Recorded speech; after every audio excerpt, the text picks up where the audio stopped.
Committee hearing will resume. Gentlemen, I apologize for the delay. Part of, I guess, your seasoning and your professional careers, as you've probably all been through this before, but that was one of those 6-vote ones with some debate in the middle. Mr. Aiken, our ranking member, said it was okay for us to go ahead. I think he said something else he had to run to. Mr. Kojm, your opening statement, please. Thank you. Mr. Chairman, members of the committee, it's a distinct honor to appear before you today. The distinguished witnesses who have already testified have spoken in detail to the military situation, and I cannot add very much to their eloquent testimony. Where I would like to begin is with a slightly different question, picking up really on point 10 that General Keane mentioned. The most important question before us now is how to take advantage of this lull in the fighting on behalf of securing peace and stability in Iraq. Not a moment should be wasted in pressing for political reconciliation. Reconciliation is the only sure way to end all the violence, to end the violence in Iraq. Now, Iraqis cannot achieve reconciliation on their own. Too much blood has been shed, bitterness is deep. And despite the best efforts of the United States, we, by our own actions, cannot achieve such reconciliation for them. We have influence with many parties in Iraq, but not all parties. And attitudes toward the United States are fairly well set in Iraq 5 years on. Many view us as friends and partners, the leaders especially. Many in Iraq still view us as occupiers. Political reconciliation in Iraq requires not only our efforts, but a strong, vigorous, determined effort by the international community. The United States can help start such an effort. American backing for it is essential, but success requires an international effort, preferably led by the United Nations, with the strong involvement of all of Iraq's neighbors. Why? Because all of Iraq's neighbors share an interest in peace and stability in Iraq. They do not want Iraq to export its violence. They do not want more refugees. All of Iraq's neighbors oppose the breakup of Iraq. All of Iraq's neighbors support the unity of Iraq. All of Iraq's neighbors see the need for political reconciliation as the key to stability in Iraq. Iraq's neighbors will be there until the end of time. American forces will not. Therefore, any effort to create enduring stability must engage Iraq's neighbors on behalf of reconciliation and a settlement they can support. While Iraq's neighbors share this interest in peace and stability, as I have said, they disagree, of course, on many other questions. That is why a diplomatic effort simply cannot be left to Iraq's neighbors. A strong international diplomatic effort is required to find common ground. An effort backed by the United States can help galvanize Iraq's neighbors in support of stability in Iraq. But let me repeat, the United States cannot do this alone. What constitutes reconciliation? Reconciliation is certainly a long process. The recent law on debathification is a good step. It is a first step. Whether this law is meaningful remains to be seen. Implementation, and here I agree with the administration certainly, implementation based on a spirit of inclusion will make it meaningful. Implementation based on a spirit of exclusion will make it meaningless. This current moment of hope in Iraq will fade unless Sunnis see a future for themselves in the life of their country. The debathification law holds out the hope that significant numbers of Sunni leaders and former military and police and government employees can be brought back into government in meaningful ways. But this new law is only a first step. And I agree with the other distinguished witnesses that we also need a chance for Sunnis and all Iraqis to vote for their own elected representatives at the provincial level. We need an oil law.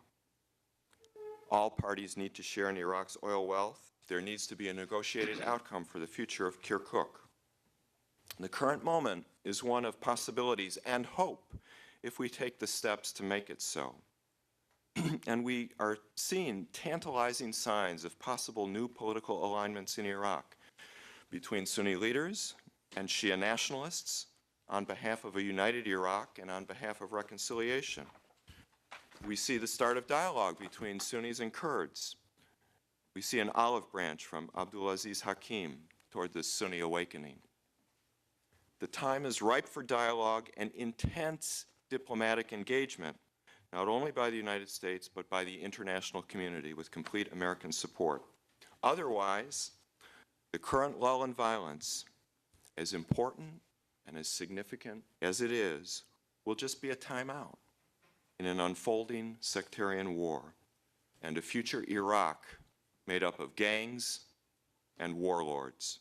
This is not the future Iraqis want, but it is the future they will get if successful military tactics and progress are not matched with comparable intensive efforts at political reconciliation. I want to close by saying a word about refugees, a subject that is far too often not discussed at the policy level. Reconciliation and stability in Iraq absolutely requires addressing the plight of refugees and internally displaced persons. Those who have fled Iraq are running out of money. They lack access to schools and medical care. Those inside lack almost everything. They are in a daily struggle for survival. And this is no small problem. This is 1 out of every 7 Iraqis, 4.5 million people who have been forced from their homes because of violence. We're spending over $10 billion a month in Iraq. The total requested for humanitarian assistance in Iraq for the current fiscal year is $240 million, less than a day's worth of costs for the war. This great country, with its long tradition of humanitarian relief, can and must do better by the Iraqi people, not simply out of altruism, although that is necessary too here, but because it is vital to the future stability of this country.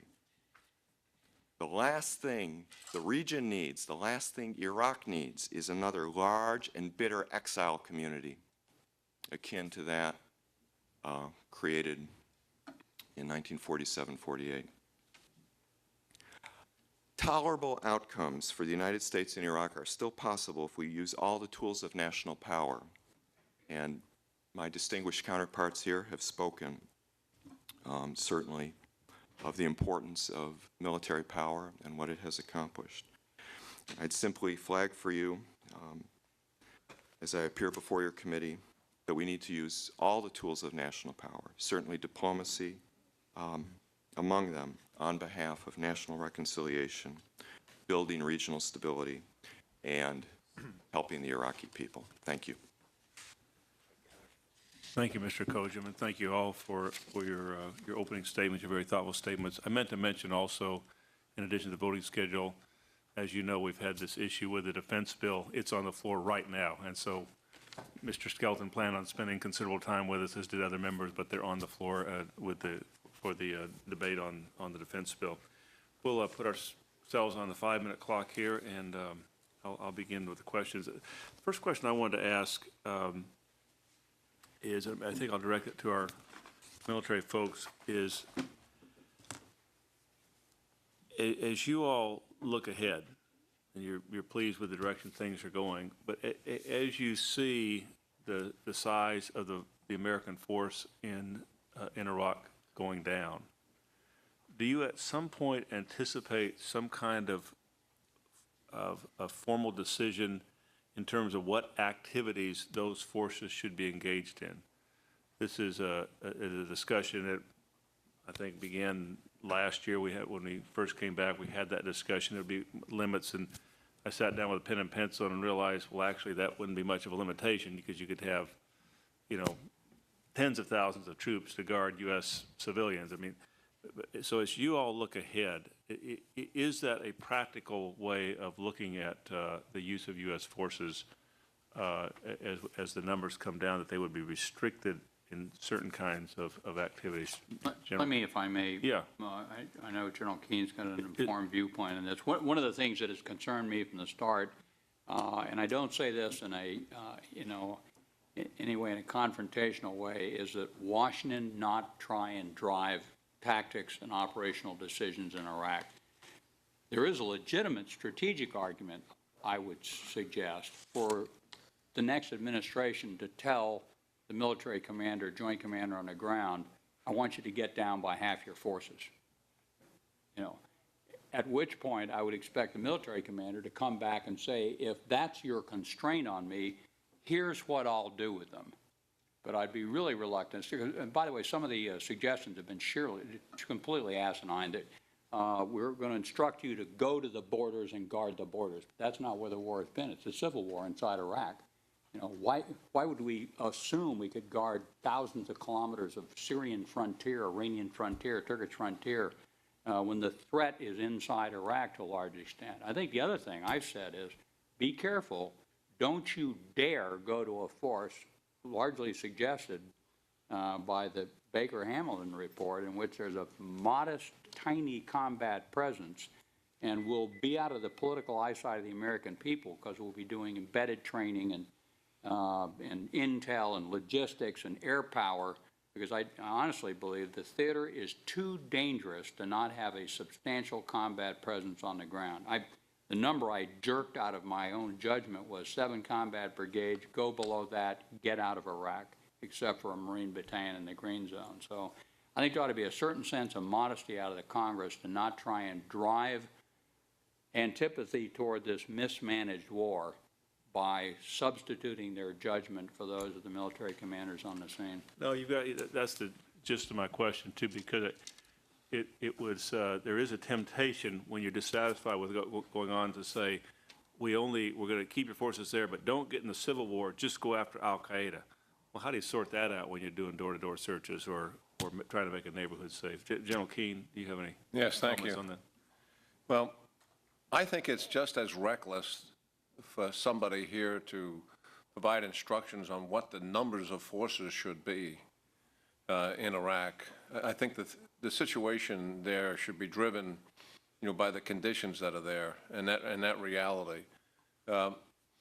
What's taken place? There's 3 major missions that we do, and 2 of them have changed dramatically. One is the training of the Iraqi security forces, and that mission will be a constant, in my view, for many years to come, even after the country is stable, there's no more casualties. The second one is the pursuit of the Al Qaeda, which at one time was the province almost exclusively of the Joint Special Operations Forces. What Odiano and Petraeus have done, and one of the reasons largely for the success of the operational defeat of the Al Qaeda, is the joining of that operation with conventional forces. There are actually more conventional operations in toto in terms of mass of troops being conducted against the Al Qaeda now than what JSOC is doing with the leadership. So those 2 have melded, and they had to be melded if we were going to truly be effective.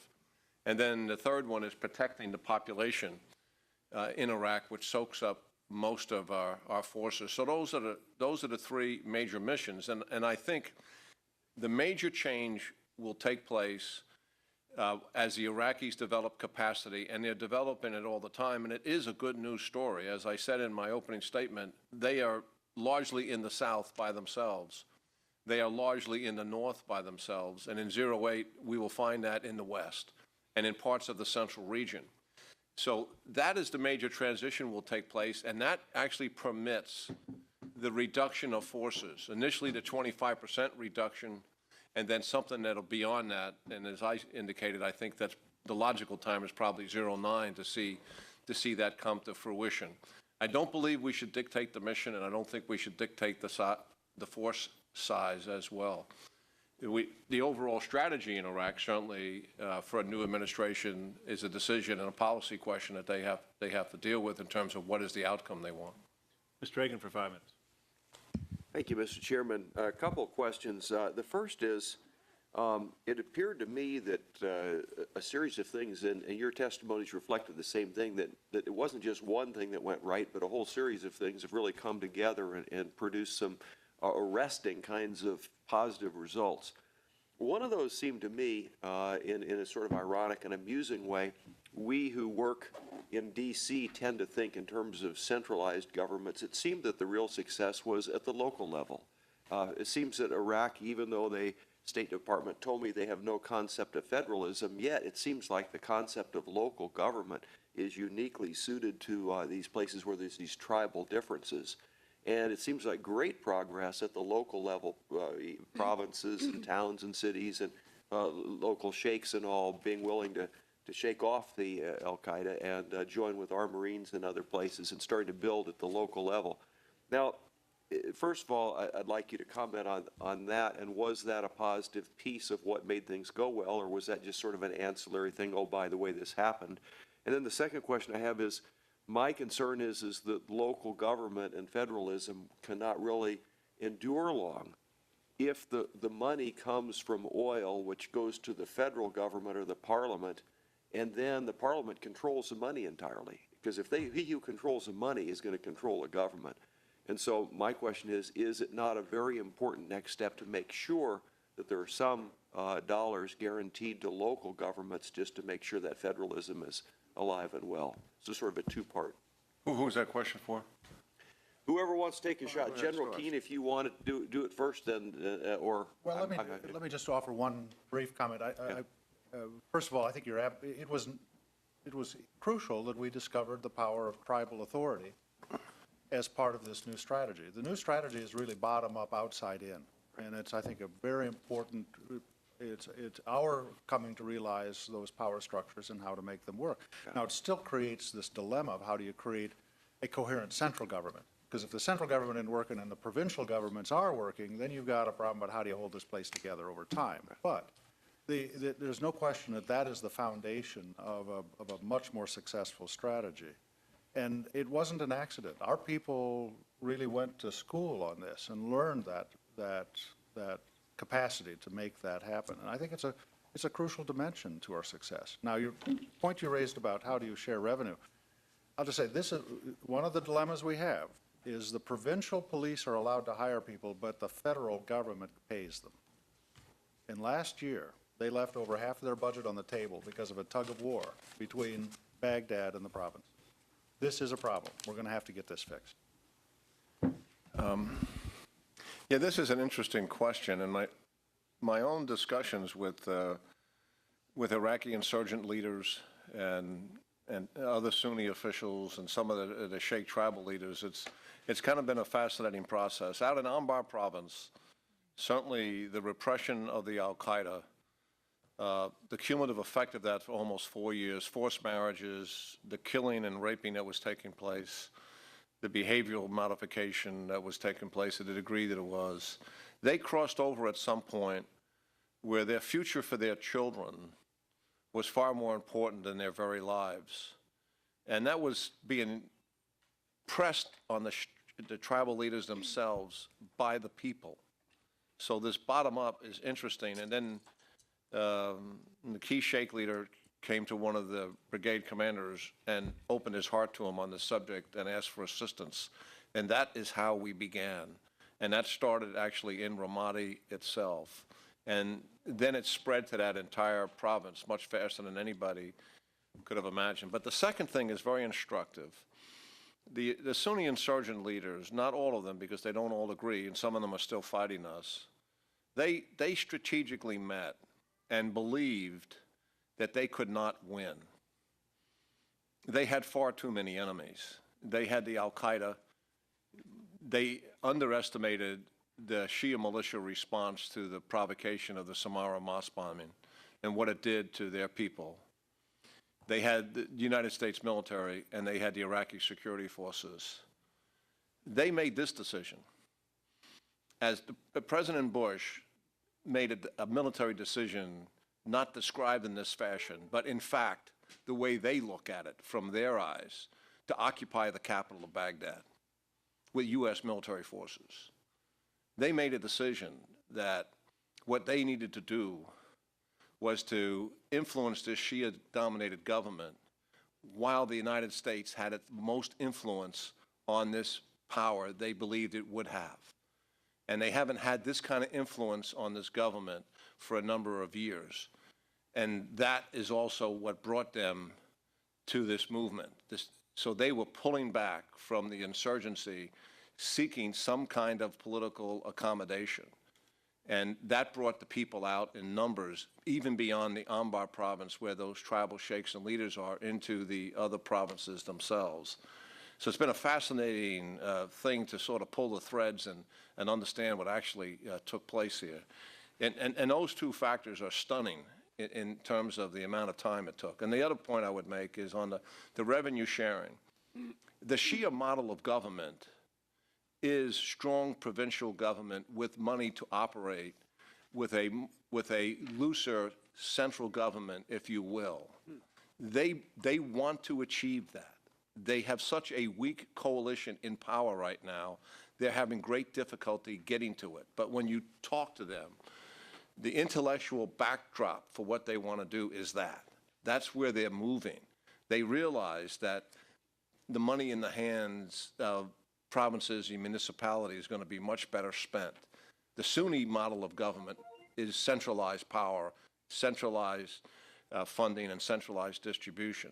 I don't think this current coalition, which is running the country up until the end of 09, can get there in the fashion that you're describing, with them being vested with money and that kind of power. I think they may be able to get the provincial elections, but to get to that kind of execution, I don't think. I think it'll, after the elections, then the Sunnis participate, then we'll get a stronger coalition that may be able to do what you suggest and what the Shias believe is the right way to integrate the government. Ms. Sanchez for 5 minutes.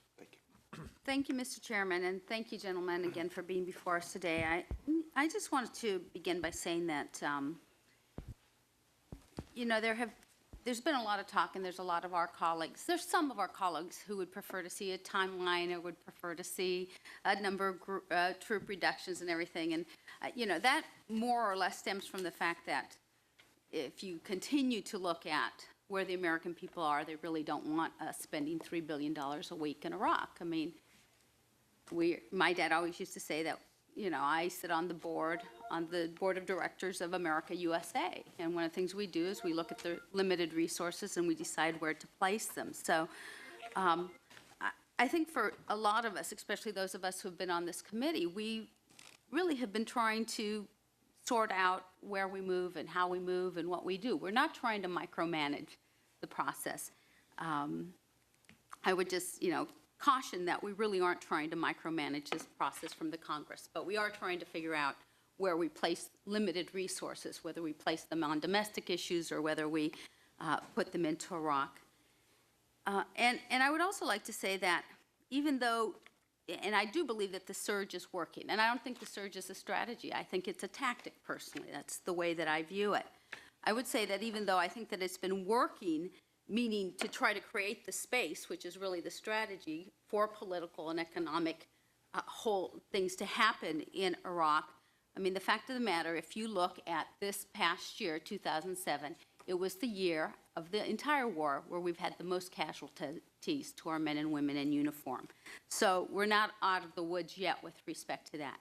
And I also would say that I have a real bad feeling that if we really begin to draw down troops in a significant amount, that we could be back to square one again with an inability to really get Iraq back on its feet, especially with the GAO's report about how the Ministry of Interior is corrupt and, you know, the police force isn't worth anything, et cetera, that we had earlier this year. So I'm very interested, and I've been listening very closely and have read your statements, the ones that we did receive in time with respect to what's going on there. I just would like to have on the record that we're not out of the woods yet, and there's a lot of issues. And if we don't pull out our troops, then it's not a surge. That's an escalation of the war. As long as we keep the amount of troops really in, that was an escalation of the war. And I don't think the American people really want to hear that. So I think we're at a very critical point. I think that one of the reasons why we've had such success in the North and the South is that those are much more homogeneous areas, as you know. And we don't have the problems that we have where people are of different stripes are in the same city. I think one of the great factors has been the accomplishments we've seen up in the Kurdish area.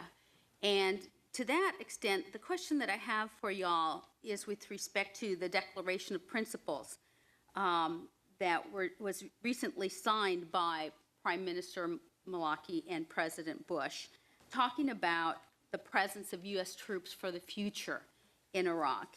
And I understand that the planners at CENTCOM and the Joint Staff are preparing staff recommendations and courses of action for the eventual drawdown of our U.S. forces and the repositioning or where we're going to leave troops or what types of troops are going to leave. And my question to you is, do you think that those troops should be focused or centered or based in an area like the North where the Kurds are, seeming that that's the most stable sort of an area? Or do you think that that we should be looking at bases or future troops that we keep in there for whatever reason in other areas, in the areas that are going to be tougher to deal with? I would sort of like to get your opinions on what types of troops you think ultimately we might have there if we can really do the reconstruction and the political construction that we need, and where they might be situated. Let me, if I may, respond to a bit of it, and it's sort of it's a spillover from the last question. One of the things that's both extremely positive and unsettling, I had a sensing session with 38 battalion commanders from throughout the Baghdad area, and it's the first impression one gets is these are the finest people we ever had in uniform. I've never seen anything like it. Looking at our company commanders, battalion commanders, brigade commanders, they've grown up in combat. They understand counterinsurgency. Many of them are on the third or fourth tours. They are phenomenally effective. And I stumbled around several marketplaces, several towns with some major who would tell me what he was doing was his city. And I would assert one of the problems we're going to encounter as we come out of Iraq is not just the lack of security that withdrawal these unbelievably effective troops are going to bring, but when you take the captain company commander out, suddenly that's the guy who's been organizing economic activities, starting women's councils, the battalion commander going to these ineffective national ministries and talking about his clinic with 3 dentists and 5 docs, and he walked the paperwork around the Capitol, and that's why it's there. So it's a bit unsettling. Now, maybe General Keane and I don't agree on this point. I'm not sure. I think the next administration is going to take a zero-based approach to this. I think hopefully because of Petraeus and Ambassador Crocker and Secretary Gates and others, we hopefully won't have a disaster when the next administration is sworn in. In fact, I'm modestly optimistic, to be blunt. And so they can look around, decide what they want to do. But one legitimate outcome is to say, for sure, we're not going to keep apart a civil war in Iraq at 1,000 killed and wounded a month and $12 billion a month. So there's one outcome that politically would be legitimate for the next administration to start with. And then they'd go on to say, well, what are we willing to do? And so I actually think there's some argument that the next administration might well say, we are in a timeline. I oppose that in the last 3 some odd years. I'm now more of a mind that the next administration may well say, we want us down to 50,000 troops. We want to be outside the urban areas. We want to, and to give that kind of guidance to the military commander and have him come back and say, okay, here's my assessment on what you're telling me to do. But I don't think we're there with 130,000 troops for 10 years or 1,000 years. Shouldn't happen, probably won't politically. Mr. Davis for 5 minutes. Thank you, Mr. Chairman. One thing I'd like to do is turn the subject away from interpretations of often driven by political positions before we go and vote on the defense authorization here. again. And one question that comes up, I've seen it on the ground firsthand in Iraq and Afghanistan. It comes through in much of what everybody on the panel has suggested in their statements, an area that Chairman Snyder and I and Congresswoman Davis have put together a task force to really look at from a congressional level. And that's the issue of the interagency community and how it functions together. I can think all the way back to being a second lieutenant in the Army when I saw it, let's say, broken, but there was never the pressure on the agency community with the kinds of things that the military is seeing now. And I'm seeing one thing I hear from my classmates a lot is the military's at war, the Army's at war, but the country's not. And so you have a disengagement on top of that, which creates, I think, a lot of misperception out in the general public of what's actually happening. I'd throw this out just for the sake of time and be interested in all of your opinions as we're trying to work on crafting legislation is ranging from increased 1206 authority all the way to structural ways that can do, in effect, what the Goldwater-Nichols joint legislation did for the military back in the 1980s. And that would be this, is what do you feel has been the greatest interagency success or shortfall, or perhaps both, that we've seen in Iraq? I would probably point to the CPA if I was going to say a shortfall. But in addition to that, having seen these symptoms and you dig down to root causes, from a statutory perspective, what could we in the Congress do to help ease that effort so that when we get into the next time we send our troops or our instruments of power, maybe better put downrange, where do we need to focus to, from an authorizing appropriations personnel standpoint, to have us better prepared for the types of things we're going to face this century? May I begin? Sure. And I must apologize. I have an obligation. I must be downtown at 5. But if I could very briefly say, sir. You've been very gracious hanging with our unpredictable vote schedule here. This is the hardest problem I think we have, because it gets to the fault line in the Constitution. There's no question the Congress has a right to oversee the operation of the departments of the federal government. But the Congress has no right to oversee how the president organizes the interaction of those departments. That's in how the president structures the execution of the activities of the executive branch. And I can't conceive of a structural solution to this problem. I mean, I think we can come up with small things that we could do, which are important. I would reclaim my time for 1 second just to beg to differ. A member of Congress about 1810 made the statement that if the Congress doesn't have the right to oversee what the Army does, the Army doesn't belong to the country, it belongs to the president. So I think structurally there's things we can do. The Congress does have a right to oversee the standing departments. That's not a question. It is the interagency process that is being run on a day-to-day basis that is the prerogative of the president. And we do need to find a solution to this problem. And it is at the core of the constitutional dilemma that we have in our form of government. Now, I think there are things we can do. There are things we certainly need to deepen the capacity of other executive branch agencies to be able to work with the Department of Defense. There's no mobilization capacity inside these agencies. The State Department is 2,100 Foreign Service officers short. They're short. They have no surplus. They can't send anybody to training because they haven't got afloat. I think Great Britain actually has more than we do.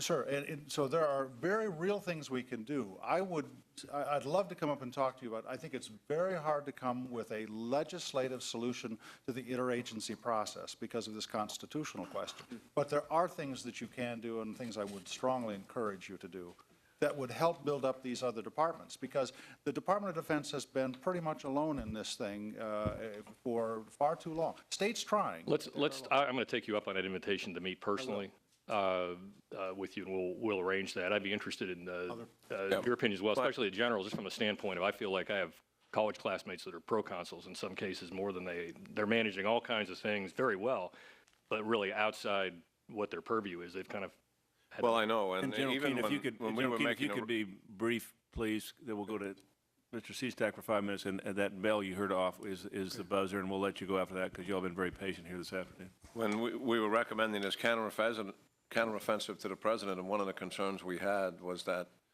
we needed to get the other agencies involved to the degree that the military department is, because we've been for 3+ years compensating for their lack of involvement.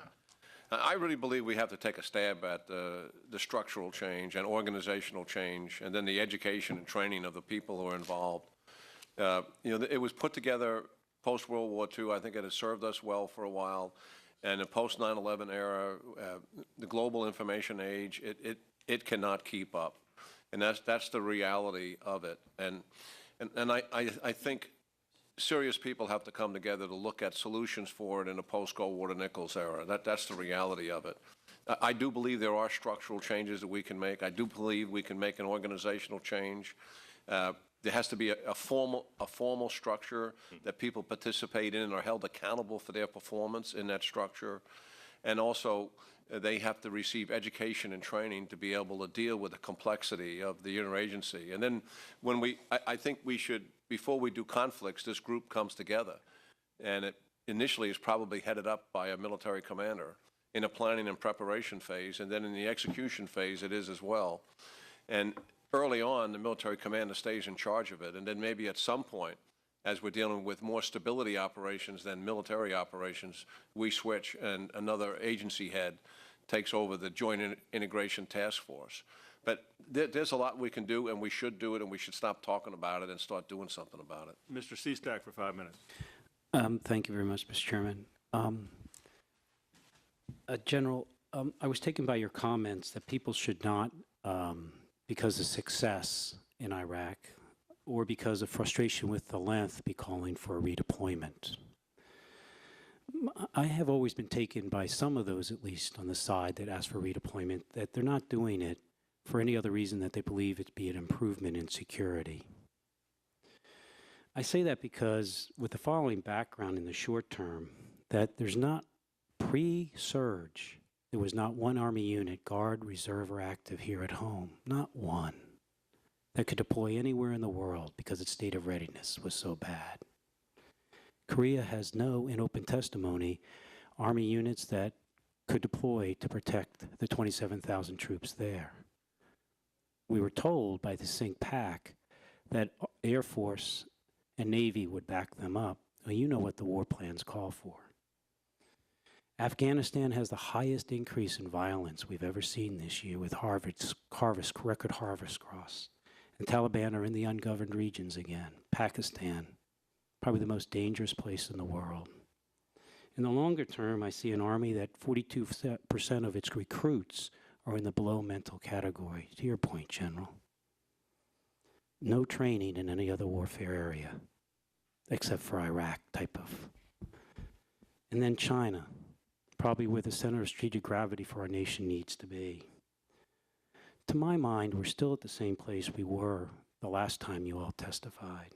Same place. How long? And at what acceptable cost? General, you said, McCaffrey, that the Sunnis basically are doing something because said, oh my gosh, they're going to leave. I better get more involved. Oh my gosh, they're going to leave. I better get more involved. You also said, though, that our responsibility in Congress is to raise armies and those things, but it also says constitutionally provide for the common defense, which constitutionally gives Congress a role to play in this debate. I know you've answered this in a way, but how long and at what acceptable cost for overall U.S. security, in particular when the chairman of the Joint Chiefs of Staff says, in Iraq we do what we must. In Afghanistan, and I believe you could have added in there for the rest of the world, we do what we can. General, or each of you, how long and at what acceptable cost to stay there? Well, let me, first of all, I think your premise is an appropriate one that, you know, when the question was to what extent has the interagency process failed, I might add to what extent has the congressional role of oversight failed, to what extent has the Senate responsibility to confirm senior officers of government. And without overstating this, part of the problem wasn't structural, it was leadership. We had a level of arrogance and misjudgments on the part of Mr. Rumsfeld and some of his senior team that were of historical importance, and they were not confronted. You know, one of these hearings 6 months ago where the And the Senate asked me, why didn't the generals tell us the truth? And the answer was, you know, you did get the truth, and you were intimidated by a leadership that got us in a real perilous position. So if Dr. Perry had been the Secretary of Defense, if Dr. Gates had been the Secretary of Defense, you'll see a quite different tone. So that wasn't a structural problem. It was wisdom. It was judgment. And I think the second piece of it is Congress should play a legitimate role, not by specifying missions or tinkering with the internal tactics in Iraq, but you do have a role to play. But General, if I could, and I'm almost out of time, your wisdom, your judgment, each of you, how long, with those, knowing what's happening in our overall security, because this isn't just about Iraq security, it's about our overall security, how long and at what cost? Well, certainly that's a legitimate question, and you know, some of the points that you made are certainly valid. We do have other concerns in the world, and those are real concerns, and we do have some impact on our forces, and those are very real. But the only thing I would say in response to that is that we know the consequences of failure in Iraq are generally unacceptable, I think, to most thoughtful people. And if that is truly the case, if you accept that premise of what failure in Iraq would mean in terms of endangering the American people and what it would mean to us in the region, the seriousness of that, then I don't for the life of me understand why would we risk losing a war in Iraq so that it would help us with maybe fighting a future war someplace. That, I think, invites adventurism on a part of our enemies, and it also affects the relationship that we have with our allies. And certainly would it change the dynamics in the region. I don't think anybody has an answer to your question as to how long. I know I don't, but this much I do know. We're bringing the combat forces down by 25% in 08. I think the prudent thing to do is to reduce those forces even further in 09. I would not do any more reductions in 08 until we knew what the assessment of that reduction is. And I think, as a sidebar to that, the casualties are still going to come down. And as those casualties to come down, I think it changes the dynamics in Iraq rather dramatically. And Keane, I apologize. And it'll free up forces as well. I apologize for having to cut you off. We've got about 2 minutes left, or maybe even less on this vote. Mr. Seastack, I appreciate your question. I think it's about as bad a truncated experience we've had this afternoon as I've seen in a while, but it's just bad luck on the votes. I really appreciate your all's attendance here today. We're not going to keep you after this vote. You've been here for over almost 3 hours anyway, but we really appreciate your statements and your thoughts and the wisdom that you've provided. Committee's adjourned. Well,